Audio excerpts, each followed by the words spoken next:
Hello students, welcome back to the class. In the last class we have discussed about equality of opportunity. We have now we'll go forward. In this class we'll discuss about five to six uh, small concepts: equality and social change, simplification of legal justice, views of John Rawls on justice, substantive justice. We'll discuss about procedural justice and what are the criteria for justice. Okay, we'll go forward. First one, equality and social change. Children, already we know that because of the advancement of science and technology, it have greatly led to natural inequalities. Because of science and technology, as soon as when the science and technology have increases, there have great inequalities in the societies. Great inequalities were formed. because most of the opportunities nowadays, if you see that because of this science and technology, artificial intelligence are taking place. When compared to the manual intelligence are replaced with artificial intelligence, and in the future it will be a great problem. Nowadays if you see in every field, okay, machines are being replaced. So because of invention of the science and technology, now we are getting natural inequalities also. On the other hand, if you see that human beings, to make healthy and physically, this is very important for the human beings, that he have to take proper nutritious food. Suppose if he wanted to be healthy and if he wanted to take healthy and if he wanted to keep physically fit, proper food and water, proper nutritious food and water is very important. Second important thing is, if a man wanted to keep mentally fit, so what is their proper education and training is important. Either two depends upon the proper nutritious food as well as education food. In the economical point, this is only few people can able to afford good food as well as a high level of education. So this is mainly depends upon socio-economic status. In the sense, in the present society whose economic condition is very good, who are very rich, who are economic conditions are very strong, they only can take an advantage of these conditions, physical as well as mental fit. Okay, normally in the families we can find high developed family, the children will be very tall. But similarly, when you are going in the slum areas where the people are living, the children's health is greatly affected. Reason, because in these families, healthy family we can find, economically healthy family also, they are getting food, all facilities are required in the adequate quantity, and that's why the children will grow very strong. But similarly, when you are going in the slum areas where they are not getting proper food and drink, so their health is greatly affected in terms of heights we can find.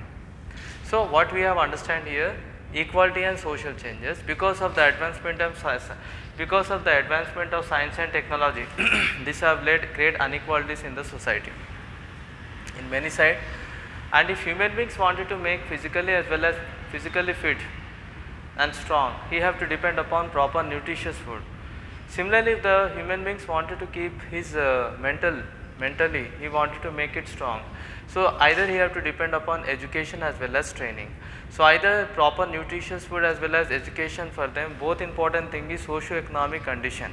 These two things are mainly depends upon socio-economic conditions of the person. Next, we will go forward, implication of legal justice. Legal justice have two implications, children. First implication of legal justice is, whenever the application of law, whatever the laws are getting applied, that should be applicable according to rule of law concept. Rule of law concept says that when all the citizens are equal in front of law, that is called rule of law. So here first application. Second application, if you see, law must be made according to the natural justice, so that all the people should get justice in the form of nature. So once again, what implication of legal justice have nearly two implication. First one, whatever the laws are applied in the society, the applicable of the law must be made according to the concept of rule of law. So law must be applicable in terms of concept, that is called rule of law. Second thing, when you are saying laws must be made in accordance with the natural justice, so whatever the laws which are made, the law must be made in accordance with the natural justice. Next, we will go forward, children. View of John Rawls on justice. What is the view of John Rawls on justice? According to the John Rawls, Justice have nearly three concepts, three principles should be there according to the concept of John Rawls.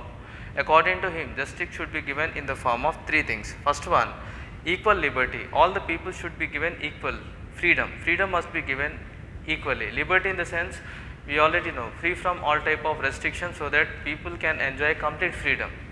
Whenever all the people are getting equal liberty, first thing. Second one, equal opportunities. And third one, difference principle. Principle should be quite different. Equal liberty, equal opportunities and different principle. These are the three important concepts which are considered as three principles of justice according to the views of John Rawls.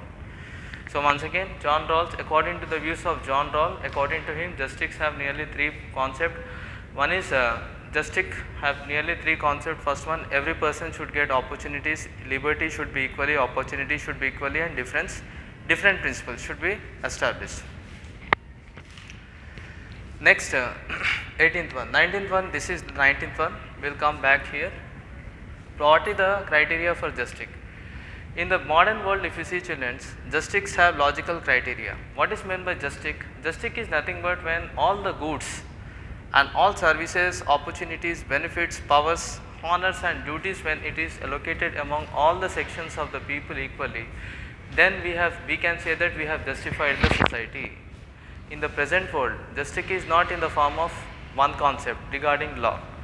Justice means economic, social, political, all the justice were called as overall all the justice. In the contemporary world, you should allocate the goods in such a way, goods allocation, services, opportunities, benefits, powers, honors, duties, everything should be allocated in such a way that all the people should get all this quantity equally. So we can say that we have allocated justice.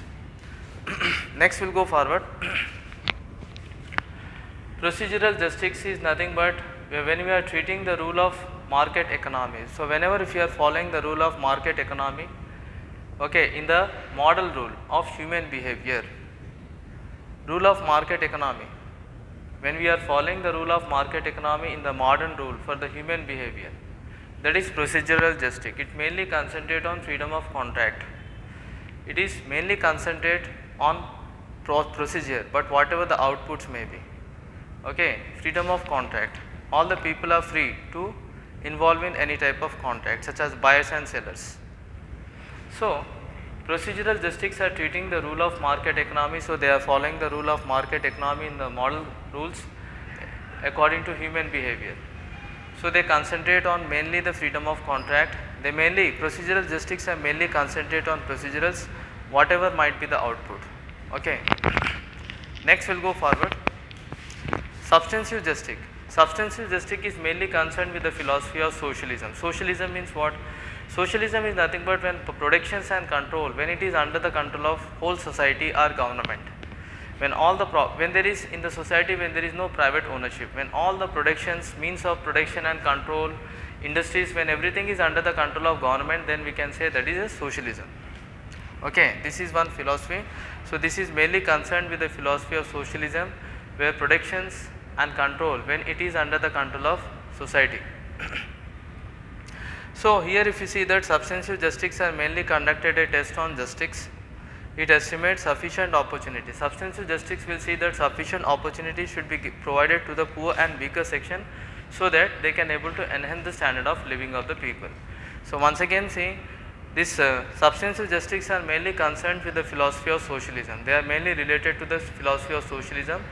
According to this, every person should develop in the society. Socialism is a concept where productions and control, when it is under the control of, everything is under the control of government. In India, when we are seeing, some areas were under the control of private sector, some are under government. So I am talking about completely under government. So substantive justice is also mainly concerned with socialist concept. They test justice. They estimate that sufficient opportunity should be given for poor and weaker sections of the people. Sufficient opportunity should be provided for poor and weaker section of people. So that is called as substantive justice. So children, this is the point and the concept we have discussed. In the next class we will discuss some other concept. Thank you very much.